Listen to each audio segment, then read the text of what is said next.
지난 시간 우리는 성령님이 우리의 사랑과 경배를 받으실 3위 중 한 분으로 인격을 가지고 계시다는 것을 나누었습니다. 그렇다면 이 성령께서 오늘 어떻게 사역하고 계시는지 두 번에 걸쳐서 같이 나누고자 합니다. 오늘 본문에서 예수님은 자신이 떠나가시면서 보혜사께서 우리에게 오실 것이다 라고 말씀하고 계십니다. 그리고 그분의 사역에 대해서 8절에 이렇게 말씀하시죠. 같이 읽어볼까요? 시작. 그가 와서 죄에 대하여 의에 대하여 심판에 대하여 세상을 책망하시리라. 자, 성령의 사역은 죄와 의와 심판에 대하여 세상을 책망하는 일이라고 예수님은 말씀하고 있습니다. 그렇다면 죄, 의, 심판에 대하여 세상을 책망하시는 성령님은 어떻게 사역하시는지에 대해서 우리가 좀 나누어야 되겠죠. 첫 번째 같이 읽어볼까요? 시작. 성령님은 세상의 죄를 깨닫게 하십니다. 자, 9절에 뭐라고 하냐면 죄에 대하여라 함은 그들이 나를 믿지 아니하니요 라고 얘기했습니다. 자, 성령님의 첫 번째 사역, 죄에 대해서 책망하신다는 겁니다. 책망이라는 단어가 주는 어감은 그렇게 기분 좋지는 않습니다. 누가 나를 책망하면 우리는 벌써 기분이 확 나빠지죠. 사람은 자신을 칭찬해주길 원하지 책망하는 것을 원하지 않습니다. 그것이 인간의 모습이에요. 본질적인 모습입니다.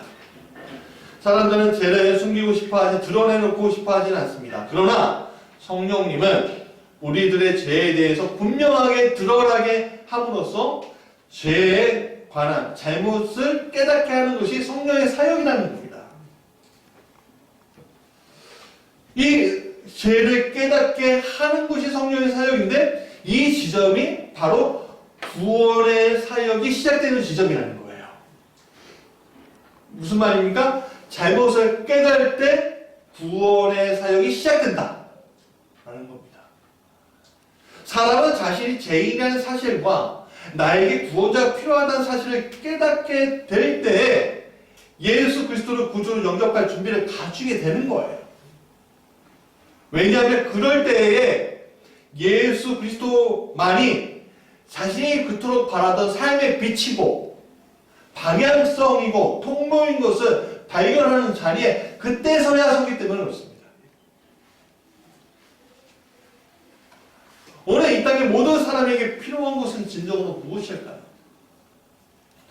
그것은 바로 죄를 깨닫는 것입니다. 대부분의 보통 사람들은 죄의 두려움이나 하나님 앞에서 자신이 죄인이라는 사실을 깨닫지 못하고 있습니다. 그러나 그것을 깨닫는 순간에 사람들은 예수 그리스도가 하나님이신 것과 예수 그리스도의 보혈로 죄에서 구원받았다는 내용이 머리가 아닌 영으로 이해하는 순간이 오게 될 때 그때 사람들은 자신에게 그 구원이 필요하다는 것을 알게 됩니다. 예수 그리스도가 나에게 진정 필요한 분이시구나. 인간이 이런 자신의 죄를 깊이 깨닫는 것, 자신의 죄에 대한 심각성, 그로 인해서 영혼이 방향이 잘못된 방향으로 가고 있다는 깨닫는 잘못된 방향으로 가는 것, 내가 잘못된 방향으로 가고 있구나 라는 것을 깨닫는 것, 그것이 바로 성령께서 우리를 이끄시고 있는 사역 중에 하나라는 겁니다. 그런데 여기서 우리가 잘못 이해하는 것은 이런 상태를 이끌 수 있는 것은 인간이 아니라는 겁니다. 나는 내 잘못을 내가 나의 어떤 인품이 나를 올바른 길로 나를 이끌고 갈 수 있다고 생각하는 일들이 굉장히 많습니다. 그래서 때로는 성품 훈련, 무술 훈련을 통해서 내가 고귀한 인품이 되면 나는 구원의 길, 아니 좀 더 고차원적인 깨달음의 길로 내가 갈 수 있을 거야 라는 생각을 하게 됩니다. 사람들이 왜 참선을 할까요? 사람들이 왜 명상을 할까요? 사람들이 왜 자기의 육체를 단련할까요? 그것은 자기 자신의 에너지를 올바른 길로 이끌고 싶어서 그렇게 하는 것입니다.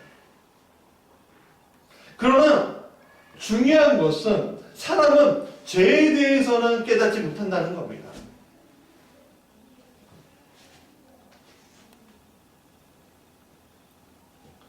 오직 우리는 이 죄를 가중시킬 뿐, 이 죄가 나를 올가매고 있는 것에 대해서 우리는 해결하지 못합니다. 이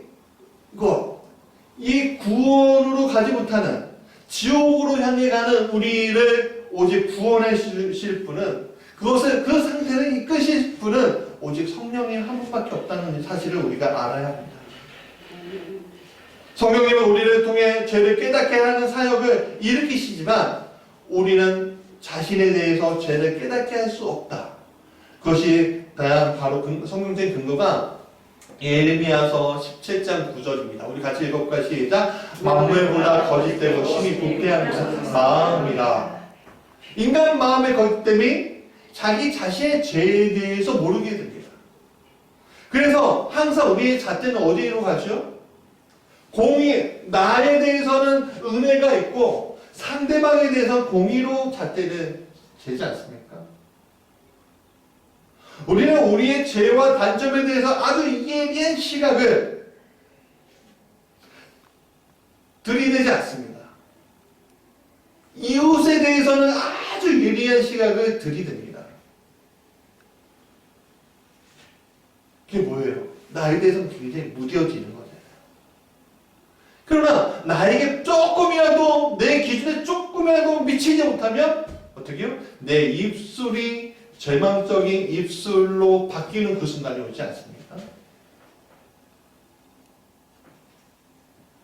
다른 사람들은 하나님의 공의가 임하기 원하지만 나에게 은혜를 끼쳐달라고 기도하는 게 나의 모습인 것입니다. 예를 들어 오늘 우리가 쉽게 찾아볼 수 있는 것이 인터넷 댓글입니다. 인터넷 댓글을 보면 자신의 마음이 조금이라도 다르면 어떻게 해요? 마구 욕합니다. 제가 이번에 놀랍게도 하나님의 사역을 하면서 미디어에 조금 노출됐습니다. 근데 그 유튜브에도 나오더라고요. 근데 유튜브에 보니까 어떤 분이 데니스라는 아이디를 갖고 있는 분이 뭐 이렇게 나대? 이런 식으로 저한테 댓글을 하더라고요.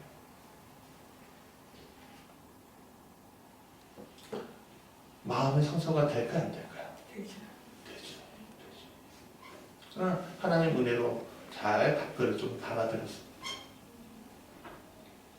사람은 그렇습니다. 아무리 선한 일을 하더라도요, 마음에 안 들면 그냥 던져버리는 게 사람의 마음인 것입니다. 세상은 그들 자신의 죄에 대해서 눈이 멀어 있습니다. 그렇기 때문에 계속 비난합니다. 왜? 자신의 기준이기 때문에. 그렇기 때문에 성령 외에는 그 누구도 세상의 죄를 깨우칠 방법이 없는 겁니다. 아무리 탁월한 설교자가, 찬양 인도자가 감동적인 이야기 또는 노래로 부름으로써 사람의 심금을 울릴 수는 있습니다. 감정을 이끌어낼 수는 있어요.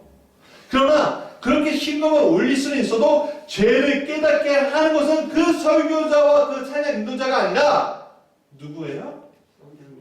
바로 성령님이시라는 겁니다. 우리는 착각하지 말아야 돼요. 설교자가 강단에서 없고 저 사람들 내가 변화시킬 거야 라는 그 순간에 죄가 들어오는 겁니다. 아무리 잘하는 설교도, 아무리 못하는 설교도 성령이 역사하시면 되는 문제예요.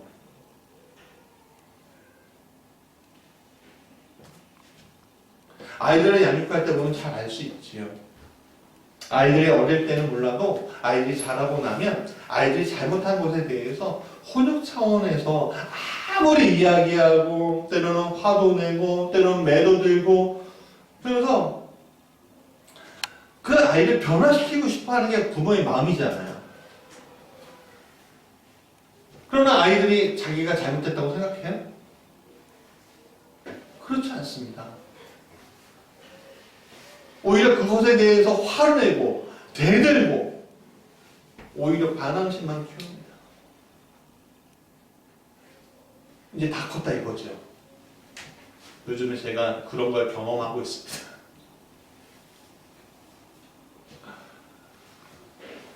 그러나 저는 그걸 믿습니다. 뭐냐면 아이들을 위해서 훈육하지만 그러나 아이들을 위해서 기도하고 그 아이들의 인생에 대해서 성령님께 의탁하고 그리고 성령님을 통해서 아이들과 대화할 때 그들은 자신의 방향을 돌이키고 반항심으로 잘못된 길로 가는 것이 아니라 올바른 방향으로 자신의 길을 갈 수 있게 만들어 주실 겁니다. 성령님은. 그렇다면 여러분 성령님께서 사람들을 일깨워 주시는 죄의 종류가 무엇일까요? 8절에 다시 한번 읽어볼까요? 시작. 그가 와서 죄에 대하여 의에 대하여 심판에 대하여 세상을 책망하시느니라. 그러니까 성령께서 사람들에게 책망하시는 죄는 어떤 거예요? 예수 그리스도를 믿지 않는 죄인 것입니다.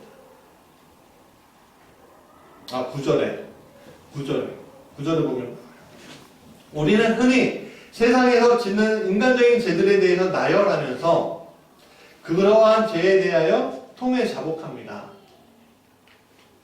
사람의 심금을 울리는 설교나 어떤 영적인 메시지를 딱 듣는 순간 놀랍게도 우리 안에 내가 잘못했던 것들 있잖아요. 들이 막 생각이 나요. 그러면서 이 죄를 내가 잘못했던 죄들을 입술로 뱉고 회개하지 않으면 안 될 것 같은 영적인 울림이 생깁니다.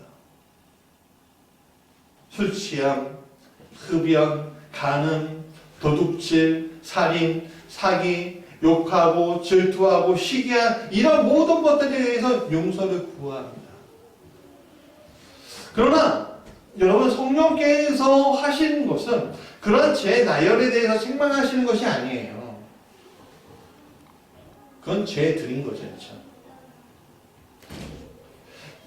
성령께서 책망하시는 길은 죄들에 대한 것이 아니라 오직 한 죄에 대한 겁니다. 바로 예수 그리스도를 믿지 아니하는 죄예요. 뭐요? 무슨 죄예요? 예수 그리스도를 믿지 아니하는 죄. 그게 뭡니까? 하나님의 아들, 하나님의 의가 나타난 그분을 우리의 구원자로 인정하지 않는 것. 그게 죄라는 거예요. 이것은 우리가 오순절날 베드로의 설교를 통해서 성령께서 3,000명을 돌아오게 하신 곳에서 정확히 알 수가 있는데, 자, 사도행전 2장 36절 37절 같이 읽어보겠습니다. 시작. 그러므로 이스라엘 온 집안은 확실히 알아보십시오. 하나님께서 여러분이 십자가에 못 박힌 이 예수를 주님과 그리스도가 되게 하셨습니다. 사람들이 이 말을 듣고 마음이 찔려서 형제들이여 우리가 어떻게 하면 좋겠습니까? 하고 베드로와 다른 사도들에게 말하였다. 이것이 바로 성령께서 오늘 우리에게 깨우치시는 죄. 하나님께서 우리의 주와 그리스도로 정하신 예수님을 믿지 않고 배척하는 무서운 죄인 것을 주님은 깨닫게 하시죠. 이러한 죄를 깨닫는 것은 결코 쉬운 것은 아닙니다. 여러분, 불신자들은 자신이 예수 그리스도를 믿지 않는 것에 대해서 도무지 죄로 여기지 않습니다. 오히려 배척하는 것을 즐겁게 여기죠. 당연하게 여겨요. 아우, 나는 교회 안 다녀서 다행이야.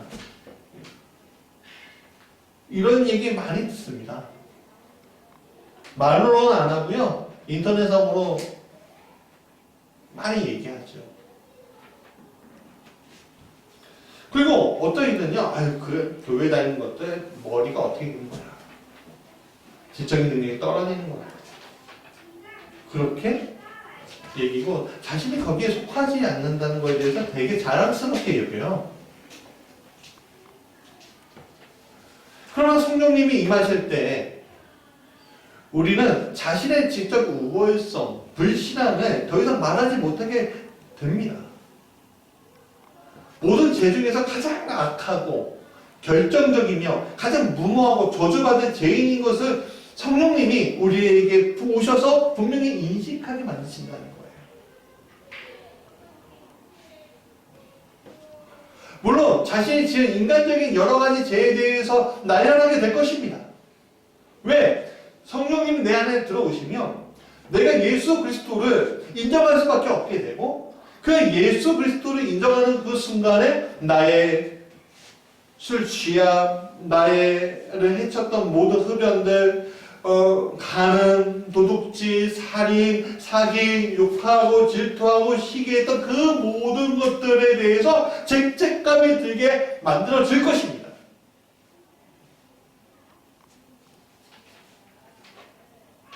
그러나 그거 모두 다 해도 아까 말씀 제일 처음에 얘기했던 예수 그리스도가 우리의 구원자이심을 알게 되는 그 순간에 우리가 견딜 수 없게 만드는 것은 내가 예수님을 거부했었구나. 하나님의 아들이고 영원무궁하신 예수님을 내가 거부하고 있었구나라는 그 사실을 깨닫게 되는 그 순간에, 그 순간이 우리를 하나님의 영원한 세계로 이끄는 구원을 만날 수 있는 그 세계를 우리가 가지게 되는 거죠. 누구를 통해서? 성령님을 통해서. 그런 사실을 깨닫게 되는 것만으로도 우리는 굉장히 큰 것을, 아니 우리의 모든 것을 얻게 되는 것이죠. 이것을 깨닫게 된 건 우리의 노력이 절대 아닌 것을 우리가 알아야 합니다. 우리의 노력은 정말 보잘것없습니다. 우리는 이것에 대해서 철저하게 무능합니다. 사람들의 죄에 대해서 나열하면서 그것이 죄인 것에 대해서 말할 수 있고, 그것들이 사람의 양심을 움직이게 할 수 있지만 결코 예수님을 인정하게 만들 수는 없습니다. 오직 성령이야말로 예수 그리스도를 인정하지 못하게 하는 것을 대해서 깨닫게 하시는 분이심을 우리는 알고 있어야 합니다. 성령을 의지하며 그분이 그러한 일을 하실 것이라고 여기며, 성령께서 우리를 통해 그러한 사역을 전개하실 수 있도록 하나님과 바른 관계를 맺고 있어야 합니다.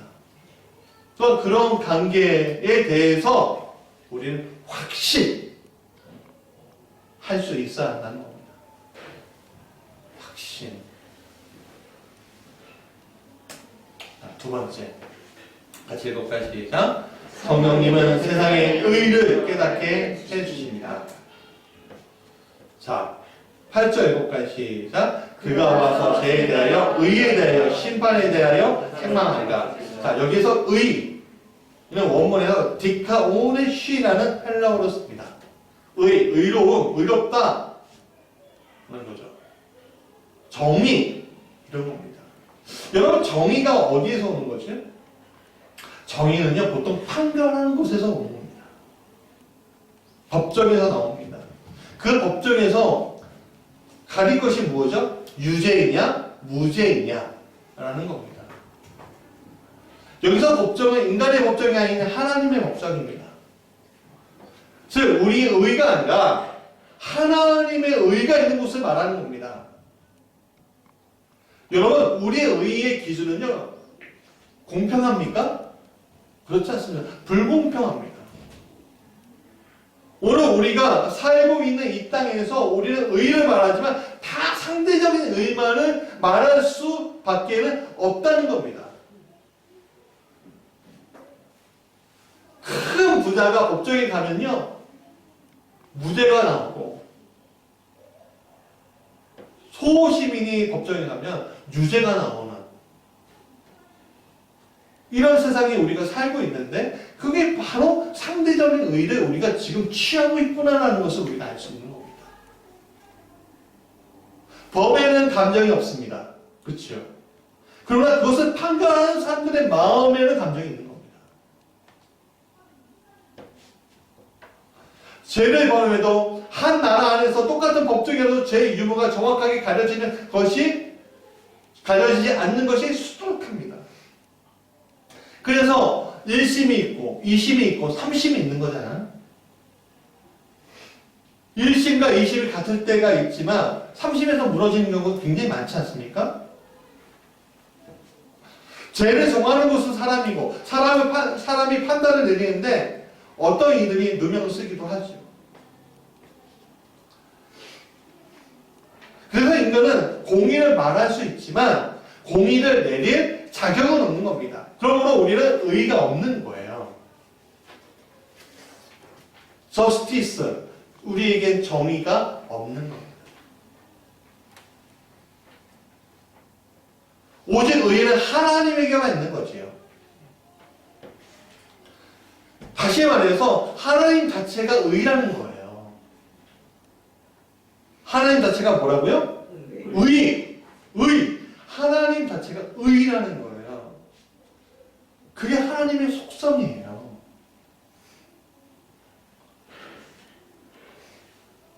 하나님 속성으로서의 의에 대해서 사도 바울은요, 하나님의 의는 모든 믿는 자에게 구원을 얻게 하시는 하나님의 능력이다라고 이야기하고 있어요. 그리고 그 아들에 관한 복음 중에 계시되어 있다고 로마서 1장 16절 이하로 얘기하고 있습니다. 이것은 머리로서의 이해가 아닙니다. 실제로 나는 어떻게 하면 하나님과의 올바른 관계에 들어갈 수 있을까의 문제인 거예요. 사도 바울은 다메섹 도상에서 유대적인 방법인 선행, 율법을 지키는 것, 하나님의 율법을 이행하는 거에 대해서 그것으로 하나님과의 올바른 관계를 확립할 수 있다고 생각했습니다. 다메섹 도상에서까지 가면서, 그러나 다메섹 도상에서 하나님이신 예수님을 만나면서 그는 어떻게 되는가? 거꾸로 쉬어버리는 거예요. 그 방법은 절망적이었던 거예요. 죄를 범한 일이 없는 인간은 한 사람도 없습니다. 하물며 하나님의 계명을 전부 지키고 적극적으로 거룩했던 사람도 한 명도 없는 거예요. 설사 아브라함조차도, 모세조차도 그렇다는 거예요. 바울은 적극적인 사람이었습니다. 그의 신학은 경험적이었습니다.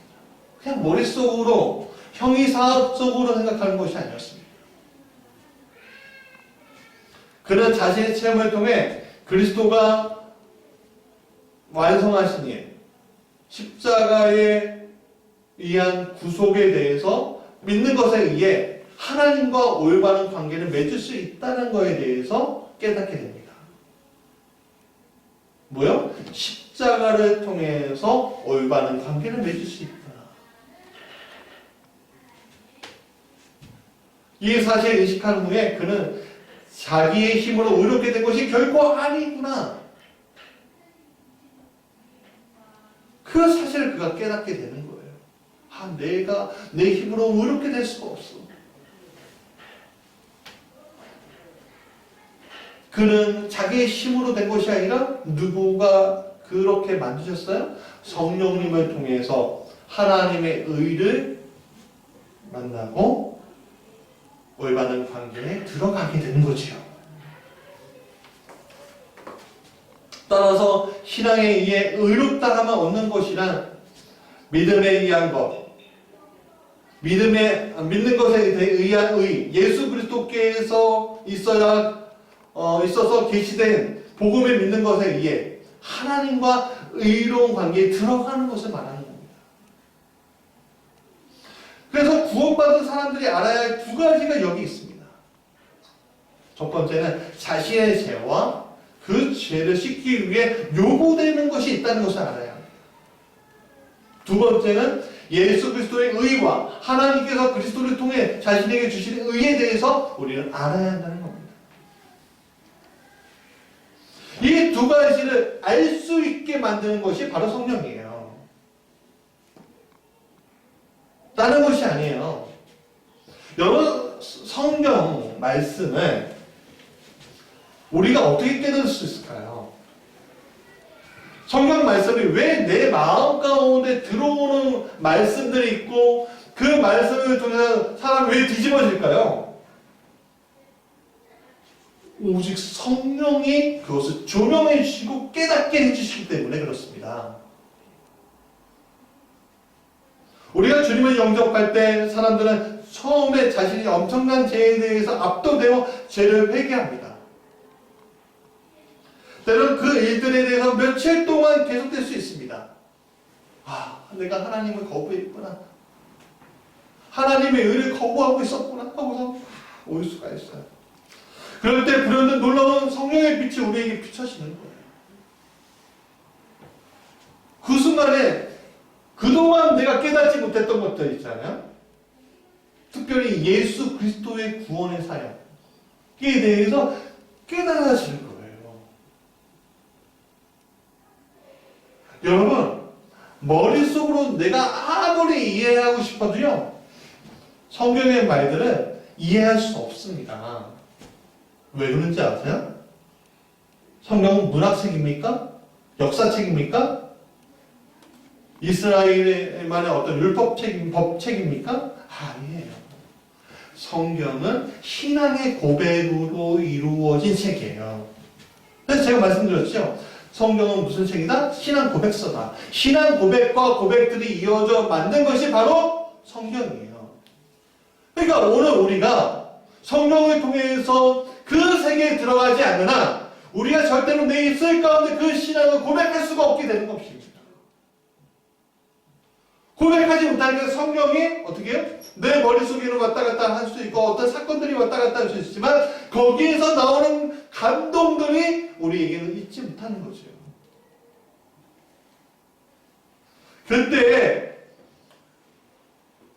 그때 우리는 성령님 통해서 예수 그리스도의 구원, 아버지의 그 창조, 사랑하심을 느끼게 되는 거예요.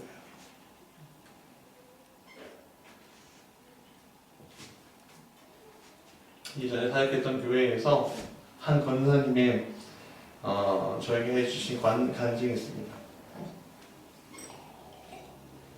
그분은 모태신앙이었어요. 근데 모태신앙이 못해신앙, 못해, 아무것도 못해 하는 그 신앙. 그리고 못됐다 할 때 못되신앙. 일부러 세상 사람들과 같이 변질되며 살아왔어요. 결혼을 했어요. 믿는 사람하고. 자녀도 낳았어요. 문제는 그분에게 하나님이라는 조건이 굉장히 거추장스러웠던 거예요. 하나님은 있는 거 알겠어. 왜? 내 삶 가운데 하나님이라는 소리를 계속 부모님을 통해서 들었기 때문에. 그냥 이게 너무 거추장스러워. 막 찌르기도 하는 거예요. 하나님이. 왜? 내가 세상적으로 살아가니까 잘못된 것들이 있을 거 아니에요. 예전에 하나님은 조금 알았던 것 같은데 사회생활 하다 보니까 자꾸 내 양심을 찌르는 그거. 그래서 싫어하고 제쳐두고 살았다. 그러니까 죄에 대해서 어떻게 묻어지는 거죠. 계속. 칼날이 묻어지듯이 계속 묻어지는 거예요. 그래서 갈수록 자신의 삶이 피폐해지는 것을 느끼면서도 포기하지 못하는 거예요. 집에서는요, 아내와 죽일 듯이 싸우고요. 밖에서는요, 세상 사람들과 온갖 음란함을 즐겼다는 거예요. 사회생활 하기 위해서 어쩔 수 없어 라는 생각으로 그냥 변명했다는 거죠. 그런데 어느 날 우연히 교회 옆을 어떤 자기도 알지 못하는 교회에 지나가게 됐대요. 근데 찬양 소리가 들리는 거예요. 찬양 소리가 들리는데 이상하게 자기 발걸음이 그 교회로 들어가게 돼요.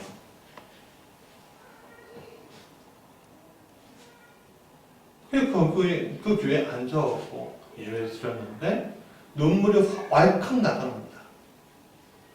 자신의 문제가 보이게 되더래요. 자신이 지옥으로 지금 이끌려가고 있는 것이 보이더래요. 그때 눈물이 팍 쏟아지면서 회개 자리에 서게 되고 그동안 거부하며 살았던 예수님을 다시 영접합니다. 너무나도 우연히 들었던 그 찬양 소리가 귀에 꽂힌 이유가 뭘까요? 내가 회개의 자리에 가야겠다는 그 권사님의 의지였을까요? 아니요. 그렇지 않습니다. 예수 그리스도께 초대하시는 성령님의 음성이었던 거예요. 말씀의 결론이에요. 오늘 우리가 하나님께 드려야 할 것이 무엇인가요? 그것은 우리가 철저하게 하나님 앞에서 무능력하다는 것이에요. 주님, 저는 무능력합니다. 저는 아무것도 아닙니다. 우리는 우리 스스로 죄를 깨닫지 못합니다. 우리는 우리 스스로 의에 대해서도 알지 못합니다. 그렇기 때문에 우리에게 필요한 것은 성령님이에요. 오직 성령님만이 우리의 죄를 깨닫게 하시고 의가 무엇인지 깨닫게 하시는 거예요.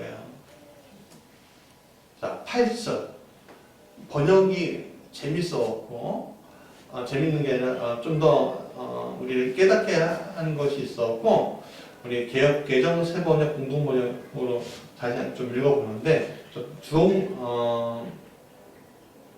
주홍 글씨만 좀 읽어볼게요. 우리 개역 개정에서 뭐라고 해요? 성령께서 오셔서 뭐예요? 세상을 책망하시니까라고 되어 있어요. 근데 세 번역은 뭐예요? 성령께서 오시면 잘못을 깨우치실 것이다 라고 얘기해요.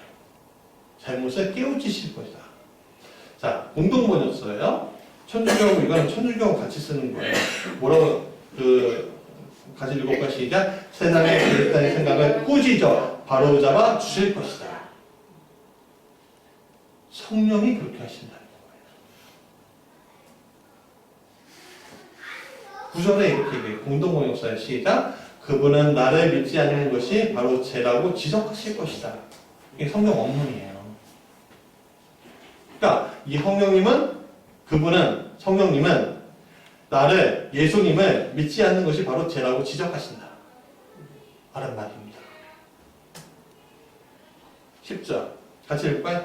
의에 대하여라 함은 내가 아버지께로 가니 너희가 다시 나를 보지 못하미요라고 얘기해요. 이거는 성령님은 예수님을 믿지 않는 것이 바로 죄라고 지적하시고 세상이 주 예수 그리스도를 거부해 놓고 나서 보니 그분이 유일한 의이심을 알게 되더라 라는 거예요.